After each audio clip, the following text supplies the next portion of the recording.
So today I've got a really unique opportunity to check out a couple of cool projects at my friend Brian's place right here. And like I said, this is a very unique opportunity to see an early Ford chassis, just an OG chassis, the way they used to build them before the body goes on it. Hey Brian. How you doing? Doing all right? Yep. Good. How about yourself? Good, good. What we got here? We've got a 32 Ford that was my Uncle Jim's that had for 40 years and he never got it on the road. That's how Uncle Bill tells me, or my Uncle Jim told me the story of how the car became, and you know, they messed around with it when they were teens. Really? And then when Melvin died, his son Bill, which is scribed on the cow, he inherited the car. And then later on in his life, I think he was starting to get ill, and he asked my Uncle Jim if he was interested in this car, and he said, yeah, how much? I'll come and get it. And he said, just come and get it and get it out of here. Really? Wow. And that was in 1982, maybe? 83? Okay. Yeah, well that's... So it sat in the same garage from 1952 to 1983 or 4, never touched. Wow. Except for one short trip up the road burning tires with the old flathead, and they got in trouble. And then from 82 till 2023, it sat in a chicken coop in Dark County, Versailles, Ohio. At least it was in out of the weather, huh? It was, and it was, I didn't even know that was a racing manifold or aluminum. It had so much black soot from being in an old chicken coop and a wood burning stove. I didn't even know that that was a Navarro intake. What an awesome barn find. Exactly. When I got it from him in December of 23, I put it together over the winter and got it roadworthy. That way he could drive it. And then I decided to do some upgrades and took a good running car and took it all back apart. Yeah, and I bet he was really excited about that, wasn't he? He was very excited. He's kind of excited about the upgrades too. So. Oh yeah? Yeah, you know, the parts came from him too. So. Okay. It was kind of extra stuff, I guess. Oh yeah, yeah. So you've been doing a little upgrading on it here. Yeah. Tell us about. I put this old school quick change rear end in it. I'm not sure what brand it is because most of them, this is all cast in one piece. That's where this one, I believe somebody's made this in a machine shop or something. It might have been an early DIY kit. Yeah. Because most of them are all billet, that whole center section. Yeah, looks like. And this one is not, and it has no markings nowhere. So I recognize this is a Model A rear cross member right here. I had to change that to get clearance for the rear end. And that's a Model A spring as well? It is. It's got 10 leafs. I'm not sure how many leafs are on them originally, but that's what was on that one. Yeah. You know, a lot of people see these modern street rods and how slick they are and everything, but, you know, people don't realize how crude these things were originally. I mean, the first thing that most people would notice right there is the frame's not boxed. No, it's very springy, I guess, if that's a good word to use for it. I mean, it'll twist like a pretzel if you jack it up on one end. Well, another thing a lot of people don't understand is that torque tube was a lot of the strength of early Ford chassis. Yeah, and it's really crazy. That's basically what holds the whole rear end and the leaf spring, and that's not much. Yeah, it's not. But it allows, the pivot point right there allows it to rock. Articulate. Yeah. Yeah, so that was all shortened. So you've got some split wishbones up here. Are those 32? Yes. I'm sorry. Are those 32 wishbones? Those are 34 bones. 34. It had some chopped up 32s that were real short, and it didn't really drive very well. It had some issues up front. You know, the caster was off, so I fixed most of that stuff. Yeah. So it had some shorties on there, huh? Yeah, it's real. They're about half that size. You still got those? Yeah, they're right over here. They were mounted up. Kind of crude, but they worked. I mean, I don't know. That's what I said. A lot of people don't understand how crude these things were. Yeah, I mean, they obviously did some beating up on them. And, right. But these have been on it since before 1952, and they were just kind of, you know, they went right here through a bung that they made in the frame. Yeah. So when I changed it all, you know, I had to do some mods on the pitman arm and stuff like that. Yeah, a little squirrely, I imagine, to drive. It was pretty decent if you were on a smooth road, but if you got on a rough road, it could get a little squirrely. I see you've got a 32 heavy axle under there, undropped. Yep. So this is what I would call an East Coast style hot rod. And I agree with you. And the way the East Coast guys were doing it, you know, a lot of them would use the original undropped axle and, you know, bob the front frame horns off and then do a suicide type perch up here in the front. And then they would go with a heavily channeled body to get that low, sleek hot rod look. Right.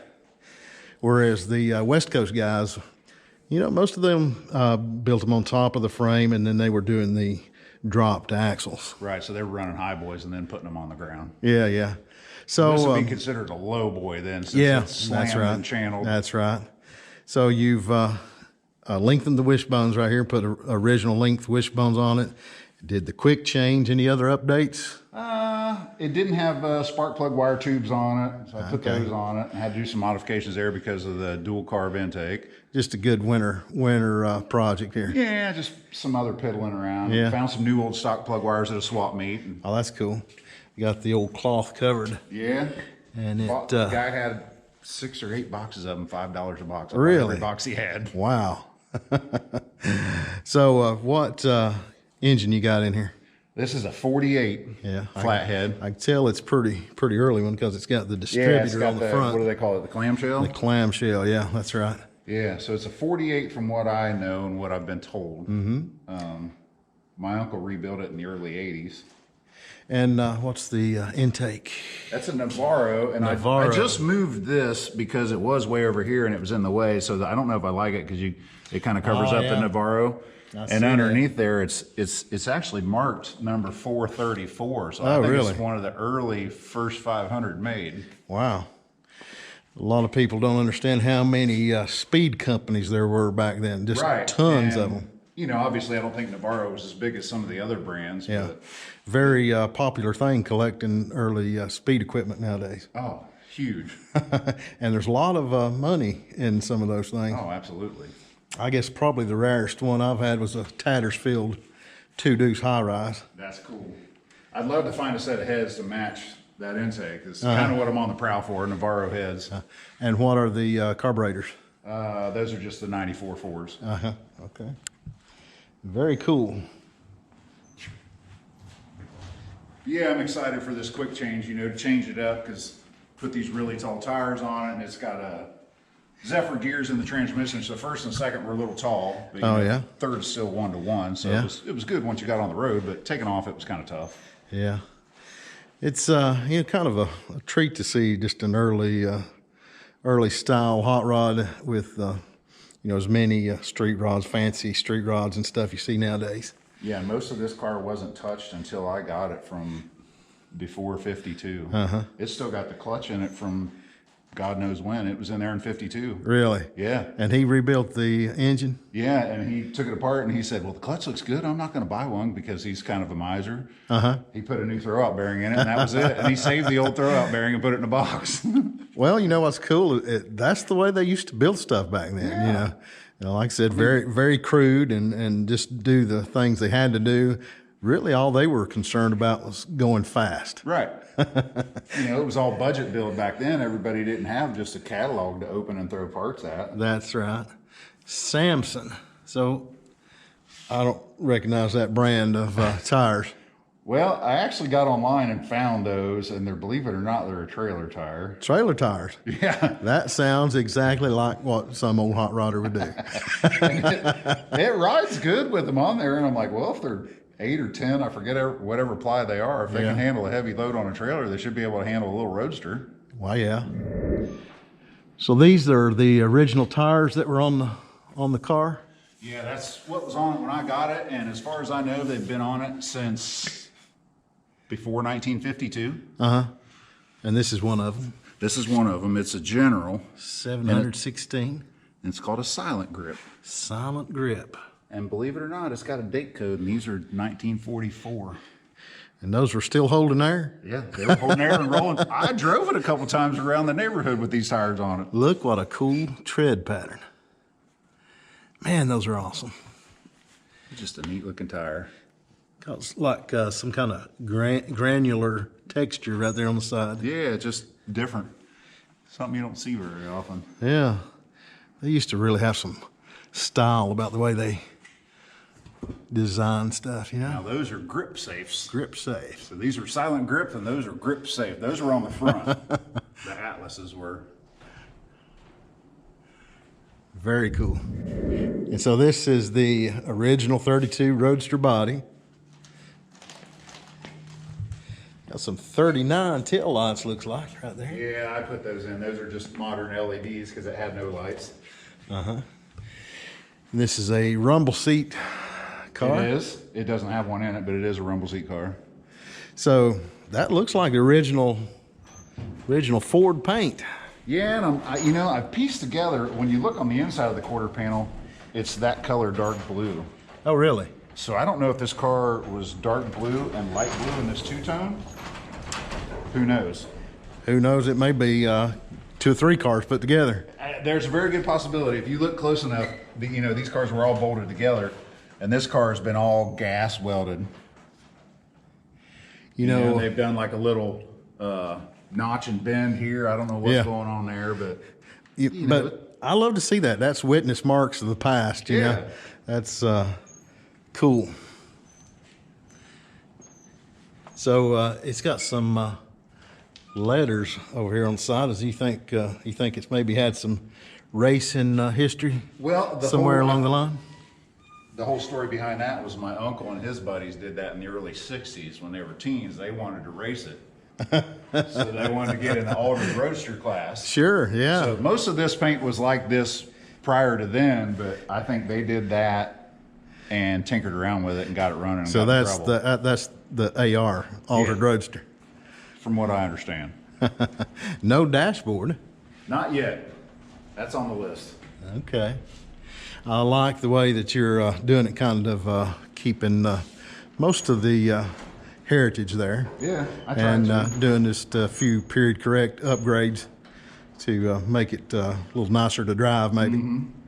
It's got the original windshield in it. It's got a really old school NHRA sticker on the windshield that's been on there since. Oh yeah? Yeah, I think my uncle said they put it on in like '62 maybe. And when he built the motor, he put a Isky cam in it, a custom cam, and it had a bunch of stickers. So I put that sticker on, but yeah, it had been sitting around for 35 years, that sticker. I'm old enough to remember in the back of Hot Rod magazine, if you sent off, you could get a 5x7 autographed picture of Ed Iskandarian. That would be pretty cool. So obviously your cowl vent's been filled in right there. Yeah, I think some old school hot rodders put the old lead on it with the hot wrench. Yeah. I kind of wish they'd have left it so I could get some air, but you can get plenty of air. Leaded it in right there. It looks like you might see just the edge of it right there. That might have been Bill that done that. I think it was long before Bill's time. Now, who's Bill? So Bill would have been the son of the guy who originally got this car in 1952. Him and my uncle were friends growing up and in high school. That's awesome. I love seeing stuff like that. And it looks like you've kind of been cleaning the paint up and stuff. Looks like it may have revealed it a little bit. It did. I gave the car an SOS bath, and I don't know if they call this whitewash or what it was. But this stuff the white just fell off of it, like nobody scuffed it or sanded it. It didn't take much effort. I had to be really careful when it was coming off. Yeah, and a very butchered firewall. It is, but I thought, it kind of fits the car, so I left it alone. It does. But that's, like I said, it's just a sweaty old hot rod the way they used to build. Yeah, and I love it. The dirtier, the better. And here's the grill. Yeah, and that's an original shell, an original 32 grill. And you can see just how much this thing's been channeled right there. Yep, they notched that off. Probably about 8 inches right there they cut off of that. Yep. And they've molded in the hole, hole for the radiator in the top. Been filled right there. I bet you can see some witness marks on the underside of it. Oh, you can. You can. Oh yeah. Yeah, right there. That's the telltale sign right there. So what else? What other cool parts you got with this thing? Well, I got a box of gears that came with this quick change, and my uncle gave them to me, and he's like, "Here, you got to take these gears with you." So There's a bunch of gears in here to go with this quick change and a new old stock bearing. And I dug this out, and this is an old J.C. Whitney 1972 postmark. If there's any younger viewers of the channel right here, that's probably well before their time, but I remember ordering parts from J.C. yeah, Whitney. this is, I don't know when they went out of business, but I remember this as a kid, J.C. Whitney. In fact, I've got an old original J.C. Whitney catalog at the house. You still got one? And that was probably when I was about 14 years old, so that would have been 84, I guess. That's pretty cool. That's really cool. So what, you're running juice brakes up here on the front, I see. Yeah, 39 juice brakes. Mm-hmm. And this was a pretty common hot Yeah, rod that's type just thing a back then. kind of rough, crude, homemade steering bracket, but it still works and it's strong, and It suits I'm not the car. worried it'll fall off. Suits the car. This front end is, a lot of people associate that type of setup with the Rolling Bones crew right there, but they took their cues from early hot rodders. Right. I mean, obviously the Rolling Bones, that's some nice stuff, and it looks a lot nicer than what I have here. Right. Same function. Yeah. It's just, that was done in either late 40s or early 50s when this car had been sitting since 1952. So I was the first one to get it on the road in 70 years. That's awesome. Yeah, I bet you couldn't wipe the grin off your uncle's face there. No, and I drove it all summer, knock on wood. This thing was dependable as could be. It never gave me a hiccup. I drove it all summer and had a ball with it. Took it on probably 10 hour-long trips. That's awesome. And never missed a beat. And the old flathead did good, huh? Oh, it just keeps going. It's like a little sewing machine, just keeps ticking. So tell us about your other project over here. This is a 56 Merc wagon. I bought this car quite a few years ago and made some progress on it, and then it got stalled, and then obviously when I got this car, that took a back seat. But yeah, well, I can understand that. This is going to be a pretty neat car. That's pretty close to how it's going to sit ride height. 429 big block Ford, C6, narrowed 9-inch. Well, it has some awesome patina. That's what drew me to the car and what made me buy it. And I've got all the moldings for it except for this one right here I'm missing. And they cabbaged, I found a set, and believe it or not, the Mercury taillights are wagon only. And they're hard to find. And I bought a really crusty set, and I was tickled to get them for $500. Oh, wow. So they're in a box somewhere so I don't beat them up. You're missing one very important thing inside here. Well, there wasn't much left of it when I got it, so I just decided to cut it all out. So this is the original frame right here. Yeah, the back half of it's original, and then the front half is Dodge Dakota. So I'll have rack and pinion steering and disc brakes, and I bought a whole truck for $250. Well, yeah, that's the way to do it. Yeah, and you know as well as I do, you go buy like a Flaming River steering rack, there's $1,000 right there. Yeah, and probably sold enough parts off of the truck to pay for your... So now it's got modern suspension, and I'll be able to get the parts anywhere. Yeah, that's the way you do it. This is a rebuilt 429.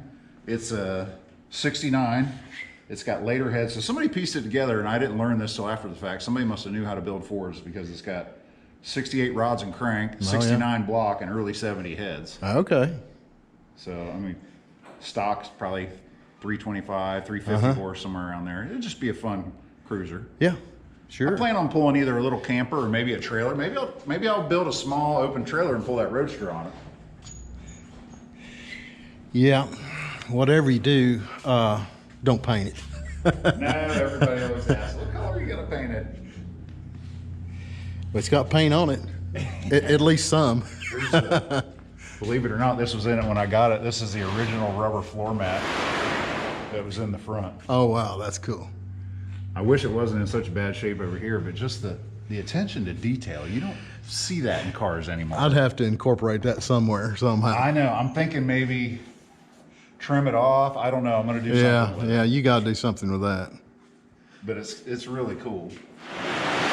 So this is a custom. They made a Montclair and maybe a few other models. Yeah. I'm guessing it's just trim. it's Greek to me. I don't know. Right. I'm not. Cool. It's got these little soldier head emblems on it. Like if you see the Oh yeah, that is cool. little soldier head. The Mercury man. Yeah. Yeah, very cool project. So hopefully this one within the next year will be on the road. Did the back windows did they slide? Yeah, they slide. I thought And so. When yeah. I took the trim out, they would have fell out, so I took them out so they wouldn't get busted. I and got stored you. them Yeah, somewhere. yeah. Somewhere safe, I hope. Yeah, and it didn't have any hinges for the back, and I pieced hinges off the junkyard, so I got hinges to put the upper lift gate on. Well, you've got a really cool shop here to work in. Thank you. It's only a couple-year-old shop. Tell me about this. Tell me about this. I built this from scratch. You did? This was a 275-gallon oil burner tank.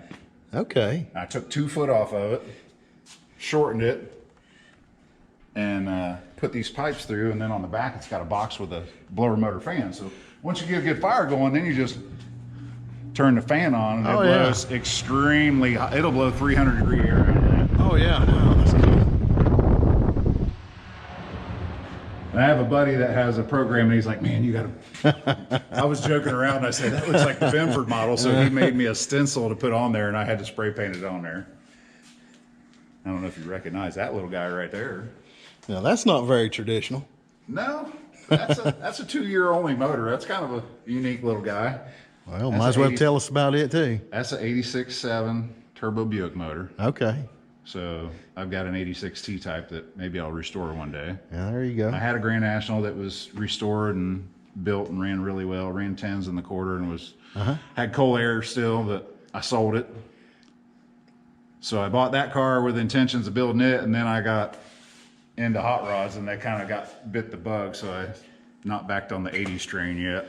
Well, I think you made the right decision. Yeah, I think so too. I'm thinking about honestly incorporating that motor in an older build. Oh yeah, that'd be cool. Those things, the Grand National I had ran high 10s, and it still got 26 miles to the gallon. Sure, yeah. Put that in a little pickup truck or a coupe or something. Brian, sir, you've got some really cool projects. Thank you, sir. Thank you for telling us about them. Yeah, appreciate it. Thanks for coming by today. You got to take me for a ride when you get the body back on. Oh, absolutely. We'll be very soon, because probably after this video, maybe even tonight, it might be on there. I'm going to hold you to it. I got to rebuild the carbs, so that's something too. So, well, you got a month or two here. I got plenty of time, but I'm hoping to be back on the road 2 weeks tops. Yeah, cool. Thank you, sir, for telling us about your project. You're welcome. And I'm going to hold you to it. All right. I'm coming. I'll definitely take you for a ride. Let me know. I'm coming back, and we're going to go for a ride in the Roadster. Hey, y'all, thanks for coming along with me to check out Brian's workshop and a couple of his really cool projects. Brian, I'm going to take you up on a ride in that Roadster. Hope you all enjoyed the video. If you did, give it a big thumbs up, like, and subscribe. Until next time, y'all get out there and build something.